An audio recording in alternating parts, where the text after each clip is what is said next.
Welcome dear रॉकर्ड्स। आज हम देखने वाले हैं श्रीदेवी शोभन बाबू।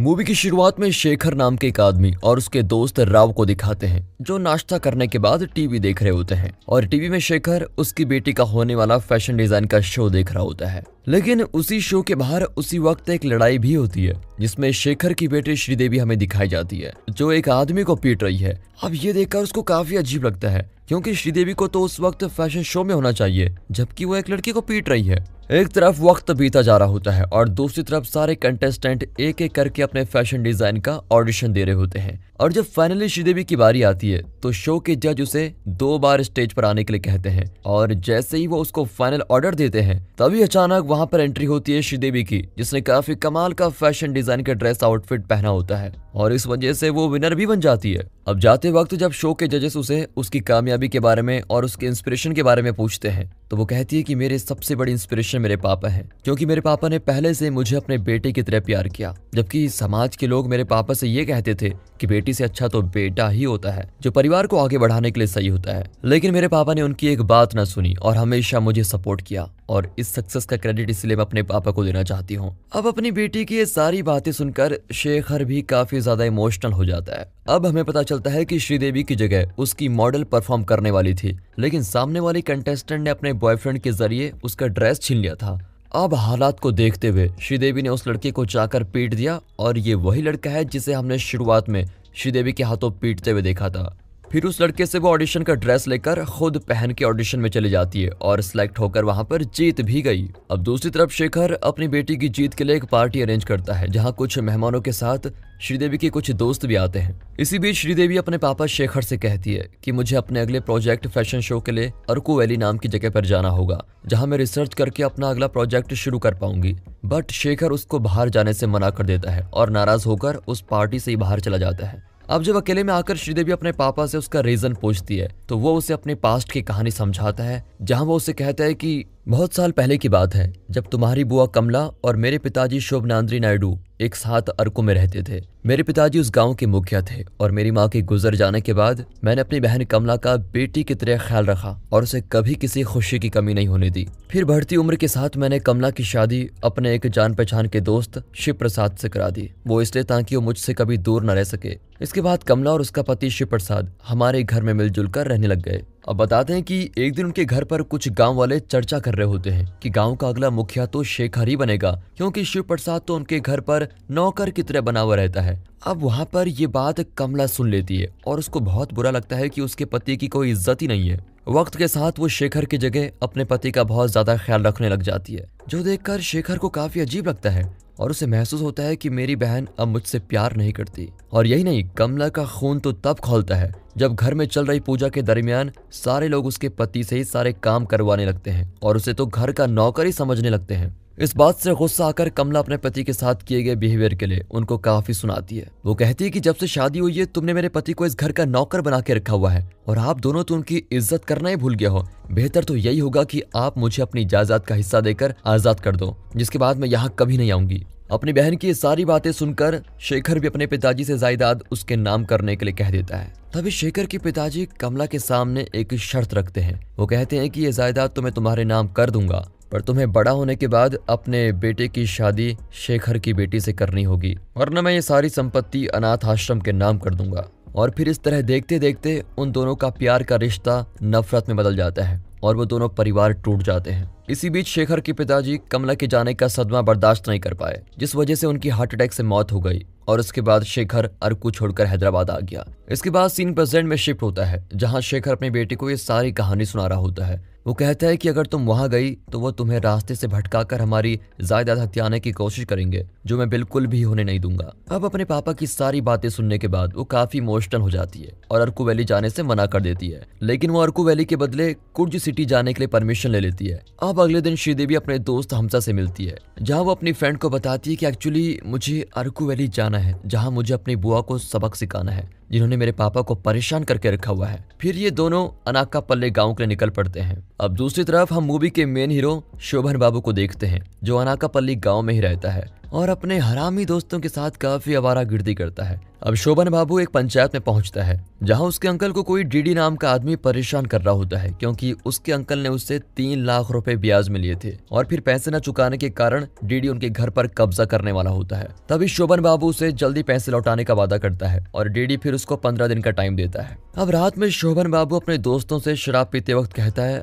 मुझे कुछ न कुछ जुगाड़ करके पैसे अरेंज करने होंगे। साथ ही कहता है कि अरकू में उसका एक घर है जिसको बेचकर वो अपने काका का कर्जा चुका सकता है। इस तरह से शोभन बाबू भी अरकू जाने के लिए निकल पड़ता है और दूसरी तरफ श्रीदेवी भी अपनी फ्रेंड के साथ अरकू पहुंच जाती है और रास्ता ढूंढते ढूंढते वो फाइनली शोभनाद्री नायडू के घर पर पहुंच जाती है, जो उसके पापा का घर था, जहां उसकी मुलाकात सुब्रमण्यम से होती है, जो उस घर को अब खुद का घर बताता है। ये सुनकर श्रीदेवी को समझ आ जाता है कि ये मेरी बुआ का लड़का होगा, इसीलिए वो अपनी बातों में उसको फुसलाकर उस प्रॉपर्टी के एग्रीमेंट उससे साइन करवा लेते हैं और पूरी जायदाद को अपने नाम करवा लेती है। और वो बेवकूफ सुब्रमण्यम भी बिना कुछ कहे देखे वो कागजात उसको दे देता है। लेकिन जब उसे समझ आता है कि श्रीदेवी उसे ब्लैकमेल कर रही है तो वो इसकी खबर अपने दोस्त शोभन बाबू को देता है, क्योंकि शोभन बाबू ही उस घर का असली वारिस था। बट आने से पहले शोभन बाबू के साथ एक स्कैम हो जाता है जब कोई चोर उसका बैग लेकर ही भाग जाता है और उसके बैग में उस घर के ओरिजिनल कागजात होते हैं। फिर जब शोभन अपने दोस्त सुब्रमण्यम के साथ उसके घर पहुंचता है तो वहां पर श्रीदेवी आकर उनको रोक देती है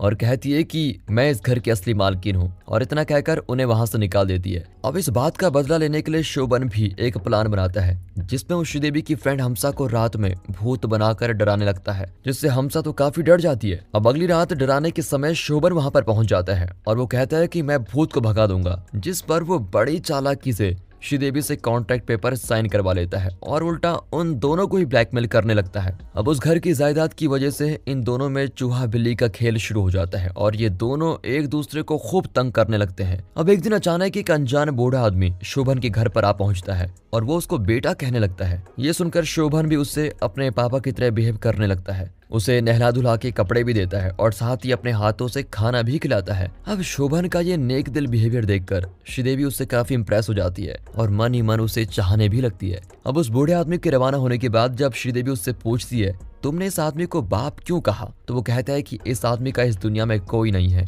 और ये मेरे पापा जैसा था और मैं अपने पापा से बहुत प्यार करता हूँ, इसलिए मैंने इसकी मदद की, जिससे श्रीदेवी को काफी अच्छा लगता है। अब एक दिन श्रीदेवी अपने मन की बात शोभन से कहने ही वाली होती है, तभी शोभन की माँ का कॉल उसको आ जाता है और गलती से श्रीदेवी उसकी माँ कमला का फोटो देख लेती है और उसको पता चल जाता है कि शोभन तो कमला बुआ का बेटा है। ये देखकर वो उससे नाराज हो जाती है, जिस पर शोभन कहता है कि मैं ही शोभनाद्री नायडू का पोता हूँ और इस घर का वारिस भी। अब तुम प्लीज मुझे इस घर के कागजात लौटा दो जिससे मैं अपने कर्ज को चुका सकूं। लेकिन जब श्रीदेवी को इस बात का भरोसा नहीं आता तो वो उसे अपने घर अनाकापल्ली लेके जाता है। वहां पहुंचने के बाद श्रीदेवी अपनी बुआ कमला को देखती है। अपने पापा की बातों को सुनने के बाद श्रीदेवी के मन में कमला के प्रति बहुत ज्यादा नफरत होती है, लेकिन जब वो कमला को इस गरीबी की हालत में देखती है तो वो काफी ज्यादा इमोशनल और हैरान भी होती है। अब रात को खाना खाते वक्त कमला श्रीदेवी से कहती है, मेरे पति के गुजर जाने के बाद हम यहाँ आ गए और तब से हम इसी घर में रहते हैं, क्योंकि इस घर में हमारी पुरानी यादें जुड़ी हुई है। इसके बाद जब कमला खुद से अपने भाई शेखर की तारीफ करने लगती है,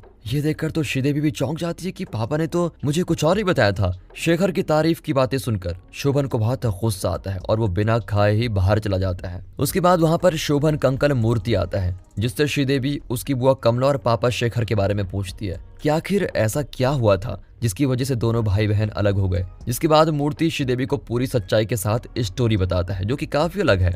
एक्चुअली हुआ ऐसा था कि जिस दिन शिवनाद्री के घर में पूजा थी उस दिन शेखर वहां पर मौजूद नहीं था, जिस वजह से मुहूर्त का टाइम भी बीता जा रहा था। जिसके बाद शिवनाद्री के कहने पर कमला अपने पति शिव प्रसाद के साथ पूजा के लिए बैठ जाती है। तभी वहां पर शेखर भी आता है, जो पहले से इस बात से नाराज था कि कमला शिव प्रसाद की ज्यादा केयर कर रही है, और फिर अपनी जगह पर पूजा के लिए शिव प्रसाद को बैठा देख उसको और गुस्सा आता है। जिसके बाद वो गुस्से में आकर अपने पिता से प्रॉपर्टी में अपना हिस्सा मांगने लगता है। तब कमला अपने पिता से कहती है कि मुझे इस प्रॉपर्टी में कोई हिस्सा नहीं चाहिए और वो शिव प्रसाद के साथ सब कुछ छोड़कर चली जाती है। और इस घटना के कुछ महीनों बाद ही अनफॉर्चुनेटली शिव प्रसाद की भी मौत हो गई थी। लेकिन आज भी कमला अपने भाई का इंतजार कर रही है और अपने भाई के लिए उसका प्यार आज भी कम नहीं हुआ। लेकिन शोभन अपने मामा शेखर को अपने पिता की मौत का जिम्मेदार मानता है, जिस कारण वो उनसे काफी नफरत करता है। अब मूर्ति चाचा की ये सारी बातें सुनने के बाद श्रीदेवी को सारी सच्चाई पता चल जाती है। मूर्ति श्रीदेवी से कहता है कि तुम्हें अपनी बुआ को अपने बारे में बता देना चाहिए, लेकिन श्रीदेवी उसे मना कर देती है और कहती है कि मैं अपने बुआ के साथ और रहना चाहती हूँ, उनके प्यार को और महसूस करना चाहती हूँ, जिसके बाद मैं उन्हें खुद सारी सच्चाई बता दूंगी। अब इसी बीच शेखर बार बार हमसा को कॉल करके श्रीदेवी से बात कराने के लिए कहता है, लेकिन हमसा हर बार बात को टाल देती है। और इस तरफ जब सच को मानकर श्रीदेवी शोभन को कागजात वापस देने लगती है, तभी शोभन का दोस्त सुब्रमण्यम आ जाता है और उसे बताता है कि डीडी मूर्ति अंकल की जमीन पर कब्जा करने के लिए जमीन माप रहा है। तभी शोभन उसे वहां जाकर रोकने की कोशिश करता है, जिसके पीछे पीछे श्रीदेवी भी वहां पर पहुंच जाती है और अपनी ओर से 3 लाख का चेक उसको दे देती है और कहती है कि इससे तुम अपने अंकल की जमीन को बचा लो। अब श्रीदेवी को मदद करता देख मूर्ति उसका शुक्र अदा करता है, जिसके बाद गाँव के बहुत सारी औरतें उसे आशीर्वाद देने आती है और बीते वक्त के साथ श्रीदेवी भी अपनी बुआ कमला के साथ उनके घर में रहने लगती है। इसी बीच श्रीदेवी की मुलाकात शोभन के दोस्त सूरी से होती है, जो उसे बताता है कि शोभन तुमसे पहले एक सरोजा नाम की लड़की से प्यार करता था, जो कुछ हालातों की वजह से बिछड़ गए। और वैसे इन दोनों को अलग करने वाला और कोई नहीं बल्कि खुद सूरी था, जिसने अपने दोस्त की गर्लफ्रेंड को ही पटा लिया। इन दोनों को रंगे हाथों पकड़ने के बाद शोभन ने उसे छोड़ दिया और बाद में उसकी लाइफ में श्रीदेवी आ गई। अब इस तरह से दोनों अपनी लव लाइफ को काफी अच्छी तरह से एंजॉय करते हैं। इधर हैदराबाद में शेखर अपने ऑफिस जा रहा होता है, तभी वो श्रीदेवी की फ्रेंड हमसा को वहां पर सिग्नल पर देखता है और उसका पीछा करता है। उससे पूछता है कि बेटा तुम हैदराबाद से वापस कब आई, और अगर आ गई हो तो मेरी बेटी इस वक्त कहाँ पर है। तब डर के मारे हमसा उसको सब कुछ सच बता देती है कि श्रीदेवी इस वक्त अपनी बुआ कमला के साथ अरकू में है। ये सुनकर शेखर भी उसे लेने के लिए निकल पड़ता है। अब एक दिन उस गांव में एक डांस प्रोग्राम होता है, जहां पर शोभन और उसके दोस्त काफी एंजॉय करते हैं। इसी बीच श्रीदेवी शोभन को लव सिग्नल देकर भागते हुए घर आ जाती है और उसके पीछे पीछे शोभन भी आ जाता है। घर पर दोनों के अलावा कोई नहीं होता और फाइनली शर्माते हुए श्रीदेवी शोभन से अपने प्यार का इजहार कर देती है और उसे कहती है कि मैं तुम्हारे मामा शेखर की बेटी हूँ और खुशी खुशी तुमसे शादी करना चाहती हूँ। शेखर की बेटी सुनकर शोभन बहुत गुस्सा हो जाता है और उसे घर से ही निकाल देता है। और जब शेखर वहां पर पहुंचता है तो उसे काफी बुरा लगता है कि उसकी बेटी के साथ ऐसा बिहेवियर हो रहा है। रास्ते में शेखर अपनी बेटी को समझाता है कि तुम्हें वहां नहीं जाना चाहिए था, शिव प्रसाद अच्छा आदमी नहीं है। तब श्रीदेवी उसे कमला की पूरी कहानी बताती है और साथ में ये भी बताती है कि कमला बुआ आपकी बहुत रिस्पेक्ट करती है और वो आज भी आपका इंतजार कर रही है, जबकि उनके पति इस दुनिया में नहीं रहे।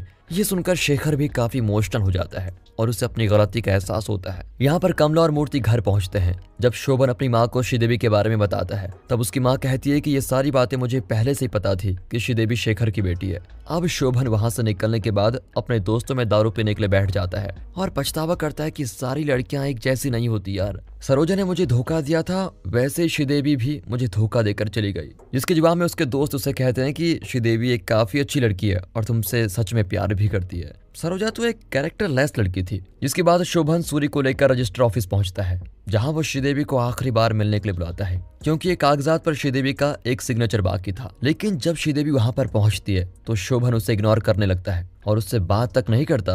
अब श्रीदेवी साइन करके वहां से चली जाती है। जैसे श्रीदेवी फाइनली अपने पापा के साथ एयरपोर्ट के लिए रवाना होती है, तभी वहां पर शोभन उसका हाथ पकड़ लेता है और उसे फिर से एक और पेपर साइन करना है ये कहकर अपने साथ लेके जाता है। अब फिर से रजिस्ट्रार ऑफिस में जाने के बाद शोभन श्रीदेवी से अपने किए के लिए माफी मांगता है और साथ में उसे शादी के लिए भी प्रपोज करता है। ये सुनकर श्रीदेवी काफी ज्यादा इमोशनल हो जाती है। इसी बीच शेखर उन दोनों को देख रहा होता है और तभी कमला शेखर को आवाज देती है, जिसको देखकर शेखर के तो होश ही उड़ जाते हैं, क्योंकि वो अपनी बहन की इस हालत को देखकर काफी हैरान हो जाता है। उसे अपनी गलती का बहुत पछतावा होता है। फिर दोनों भाई बहन रोने लगते हैं और उनका रिश्ता फिर से पहले की तरह बन जाता है। एक तरफ कमला भी श्रीदेवी को अपनी बहू मान लेती है और दूसरी तरफ शेखर भी अपने शोभन बाबू को अपना जमाई राजा। ये कैसा रिश्ता है।